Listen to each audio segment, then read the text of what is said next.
Imagine if that head trash was not there. Who would you be? What if I told you those fears were no longer a problem? What would you do? I'm Stephanie Costello, a mom of 3, wife, and avid mountaineer.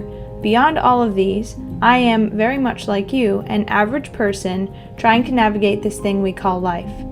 My goal with this podcast is to bring to light the truth about what intimacy really is. You may smile, feel called out, or learn something new. Either way, you will learn you are in control. Please join me in welcoming Han Hamill, the owner of Owl Eye Readings. Han aims to offer insight through tarot, angelic messages, intuition, and synchronicities. They use their intuitive gifts to empower others to enrich their lives. Along with being intuitive, Han is also a graphic designer. Han's graphic design services include logo design, branding, collateral creation, portraits, and more. Han's collages of loved ones who have passed, wedding portraits, graduation portraits, maternity portraits, and pet portraits offer a deep, enjoying mixture of graphic design talents and intuitive abilities during these projects. All right. Welcome to the Intimacy Truths podcast, where we have Han Hamill here talking to us about being authentically you. Thank you for being here. Thank you so much for having me. I'm really excited. You are very welcome. And I am beyond excited to talk to you about your journey of coming out as non-binary.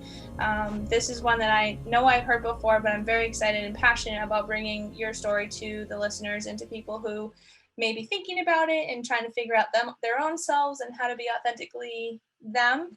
So please tell us how your journey started. Okay.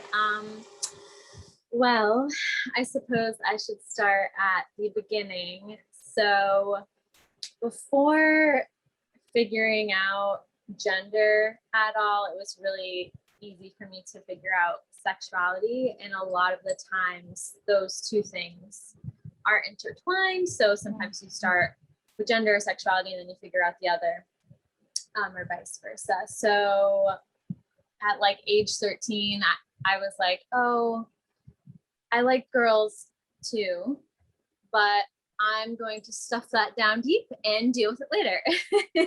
And I really only, I have a twin sister, and I really only told her. And it's funny, she came out to me as well. So we just kind of like told each other and then zipped it shut and didn't say anything for a while. And then I had my first girl kiss when I was 17, and I was like, I should probably start telling people. I had my first girlfriend in college, my first year of college when I was 18. And then I finally told my family, my mom didn't know about me or my sister. So it was kind of 2-for-1 deal because she got both of us. So I told her about that. She was really accepting. Obviously, my sister's really accepting. Very smooth ride for that. A lot of acceptance, like whether it was in a professional setting, personal setting, school, whatever. So that was pretty good. And then when I got into college, I think maybe like my junior year, I read this book. I want to say it was Bell Hooks, but I might be off. I didn't read the whole thing. My girlfriend at the time was reading it for a class, and I was like, wow, this looks so interesting. Let me look at it. And I looked at like a couple of chapters and then had a crisis because I was like, what is gender? But school was like super hard. I was going to school full time. I was also working and then dealing with like some mental health stuff. So I was like, I don't have time for this. I don't have the brain power for it. So I just kind of stuffed it down deep inside once again. And then the pandemic came along, and obviously we're all having kind of isolation, hermit moments, going inward. It's just easier to go inward when we don't have all these external things going on like work and school, just like socializing in general. So I was really just seeing my family and my husband, and I was on TikTok a lot, which TikTok is like super entertaining, interesting. Like history on there, silly stuff like dancing, cooking. Sorry, I live on Main Street and it's a little loud. No worries.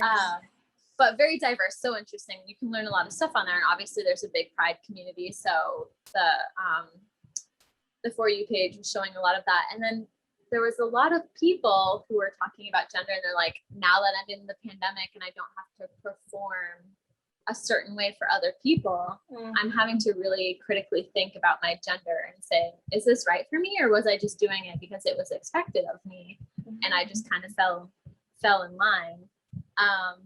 And I was like, oh, that feels a little too on point for me. So those videos kept coming up, and having other people articulate what I couldn't really helped me figure out, like, okay, maybe the gender binary is not for me. It works for some people, but it doesn't work for a lot of people. So then I was talking to my twin about it, because one of my hangups when I was in college also was that we're identical twins. Like, if I'm non-binary, it felt at that time that there was a disconnect because of that. Like, maybe we wouldn't be identical twins anymore. This like most sacred, special bond that I have in my life, maybe it would be marred by me being non-binary. And that was like very scary to me. So I talked to her about it, and she was like, I don't care. I love you no matter what. I will support you in any way. I want you to be happy. You will always be my twin, no matter what. And then I talked to my husband about it, and he was very good about it because he's a trans man. So the gender crisis is not something that is foreign to him or new to him. So he was like, I want you to be happy. You can tell people when you want to tell people. I'll like help you tell my family if you want. He was very supportive. And then really the only thing I was scared about was telling my mom, even though she was really accepting of sexuality. I was scared to tell her because a lot of her identity is around being a mother and being a mother of two girls. Mm-hmm. So like people would be like, oh, how are the girls? How are the girls? The girls this, the girls that. And I didn't want to make life difficult for her. I didn't want to cause any like awkward social situations for her. Mm-hmm. I didn't want to be a burden to her essentially. And I kind of like worked around that, just being like, I wouldn't want someone to not be their authentic self around me just because that they thought I would perceive it as a burden. Like I would not want that for anyone else. And also like I could die tomorrow. So we're all specks of dust in the universe. Like it's so small. It's big in my life, but in the grand scheme of things, it's so like, to me, seemingly inconsequential. So I should just like be my authentic self and just tell her. And if she stumbles and has issues with it, then like I can help her, or she can figure it out on her own. But anyways, she was very accepting, and she's good about it. Sometimes she has to like run through the names. Like she'll call me my sister's name and then call me my old name and then be like, oh, sorry, this one. But she used to do that all the time when we were little too. Anyway, she'd be like, what are you guys doing in the other room? And like call us the wrong names. So I think it's just kind of a habit. But yeah, so the pandemic, although it was not such a fun time for everyone, it offered a lot of introspection and led me to where I am now. Very exciting. Thank you for sharing all that. And I have like a few, I was taking notes as you were talking. One of the things that I wrote down is this right for me, or am I just doing this because it is expected of me? That is a huge wave of, right? Trying to figure out that question and what that question brings for any human to ask that. And then the potential consequences of figuring out what the answer is to that question. So how did you navigate that experience for yourself? Well, I think having first the experience with sexuality first, like earlier when we were talking about it, I did say like it was pretty relatively smooth sailing for me, but I think I say that in comparison to like other stories I've heard where like people just get disowned. There was some like turmoil about it, because it's like this big scary thing. But having that experience as kind of a roadmap, being like I had to figure out like, do I like boys?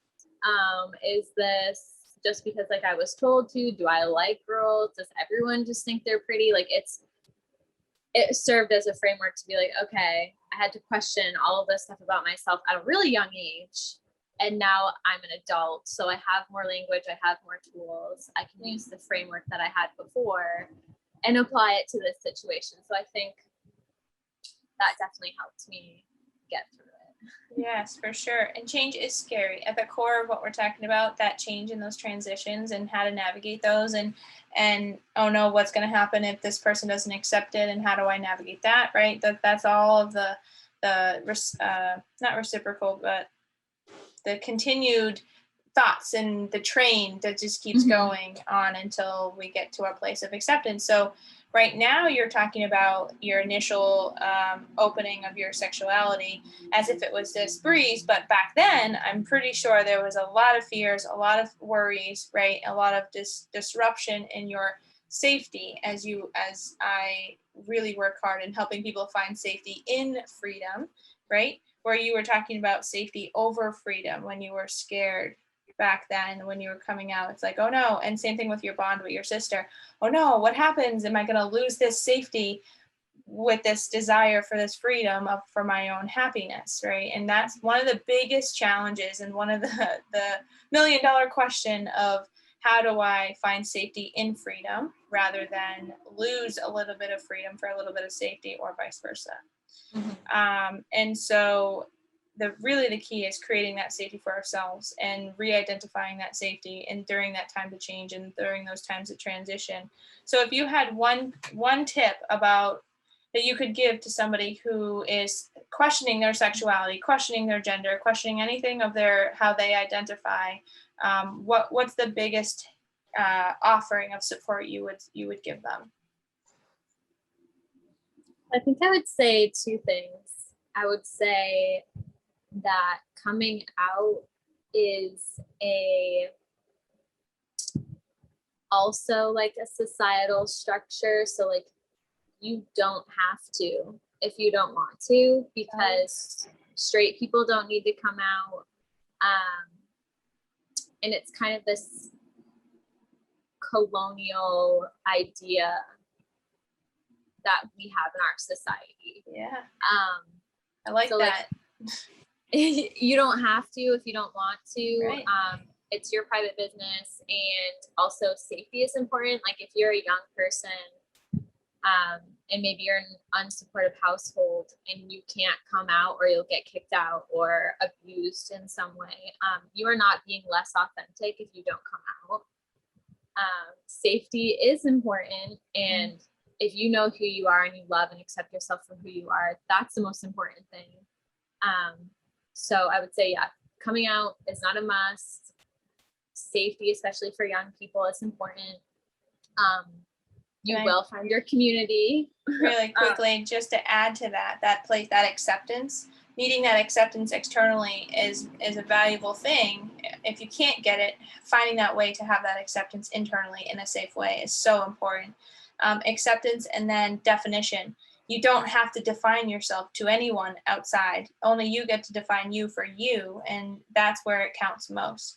And living how to live. So really, what we're talking about. So the second I'm wondering if the second tip you're going to give is helping people with learning how to live their authentic life in a world where there is really not much authenticity. That is acceptable, right? If you're not what the structure says you should be, then you're not accepted, right? Or you have to define yourself in order to be accepted. So I'm curious, what's your second tip?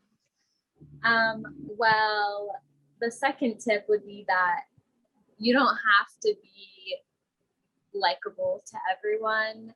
Not everyone is going to accept you. Not everyone is going to like you. And that was kind of a hard thing for me to accept, because I've always been kind of like a pretty, not to be, it's not like an ego thing, but I've never had like people not like me for no reason before. Like maybe we've had like a tiff or an argument or something, but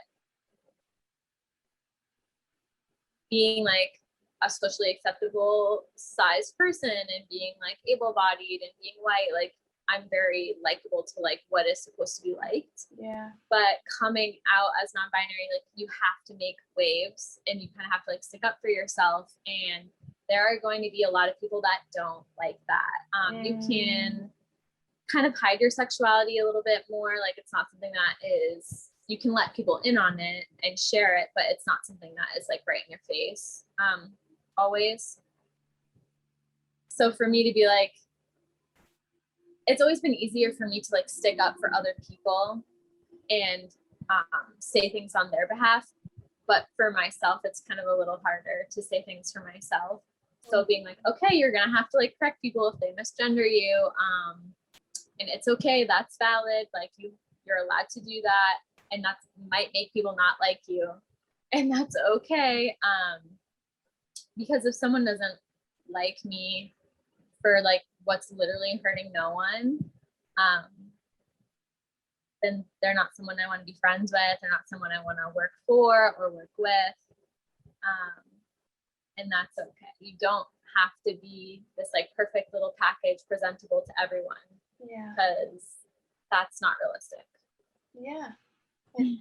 So empowering. And you talked about how that was your biggest takeaway from coming out, was being able to, I forget the words that you used, so please fill them in for me. Well, I forget the ones you wrote out when we were before we were talking. I forgot to. That's okay. I'm gonna look them up really quickly so we can make sure we're using. Not everyone I meet will like me, and that's okay. Yes, that's exactly what you just said. So, and that having that that piece of acceptance and that piece of clarity, really, and being okay with the transition you're experiencing, and I mean transition emotionally, mentally, not necessarily physically. There's this transition spiritually, is what I meant to say. Spiritually, that is happening, and that spiritual transition above the gender, because the genders, I would even say, there's a deeper piece to that, which is the spirituality and living your authentic self. So there's the sexuality and the gender, and those are two things where we have felt we've had to struggle, identify ourselves or define ourselves in those areas, because those are areas of our world that have been defined for us. And so we're like, no, I don't actually fit in these categories. There's more categories here, myself included.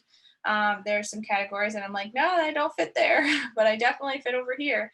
And then the spirituality of it, and to be able to have that fluidity in the same ways we're trying to create that fluidity for ourselves, and create that fluidity socially, externally. We're trying to create this external fluidity, but then sometimes there can be this challenge spiritually to stick to that fluidity emotionally and spiritually and mentally. And so if I'm making sense to you, can you help chat more about how that has been for you? Sure, yeah. Actually, for me, it started spiritually, I think. So I was thinking, like I said, I read that book before that kind of pointed out that gender is something that is created. It's different than biological sex. I got kind of getting into the nitty gritty of things, and my brain being like, yeah, okay, yes, that's true. Wow. But then later, after suffering it down for a couple of years and getting more into spirituality and doing like the inner work for myself, thinking about like, okay, we all have divine masculine and we all have divine feminine. Each person acts on either part differently. To be spiritually healthy, we probably should all act on both equally, but it's different for everyone. It's a learned behavior. Right. Yes. Yes, absolutely. The way that they're viewed, the way that they're portrayed, the way that we talk about them, it's all impacted by our society. And it made me think about like, well, I'm just a soul I'm a spiritual being having a human experience. Yeah. And my spirit is divine masculine and divine feminine. And my spirit is just the spirit. And that's who I am, is my spirit. My spirit is what is making me. So how can a doctor look at my body and say, this is what category you fit in, when it's my soul and my insides that are me? I don't know if that's a little Makes too sense. abstract. Total does. And the way I kind of look at it is, for example, I'm looking outside my window and I see leaves blowing in the wind, right? And there's nothing I can control about that. There's nothing I can do to change that. There's nothing I can do to impact that. I do the same thing when I'm watching birds fly. It's like, I guess the bird could impact where they're landing, right? So maybe the bird has some natural way of thinking. The flag, for example, you can control the flag being up and out, but you can't control the flag blowing in the wind or if it's just laying on the pole, hanging down on the pole. So for me, when I do that, when I observe those things, it's so incredibly fascinating to me.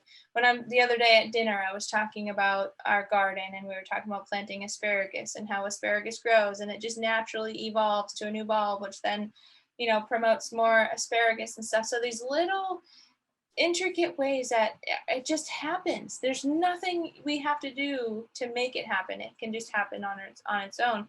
That is mind-blowing to me. That to me is the place to be. It's just things happening and being fluid and them happening and allowing things to just take place in the way that they take place, spiritually minded, by the way, because when it comes to your journey and there are appropriate times to define yourself. There are appropriate times to stand up and make your needs and your boundaries known, especially when there are people who are not of that same mindset of being fluid and that same spirituality of learning how to be fluid.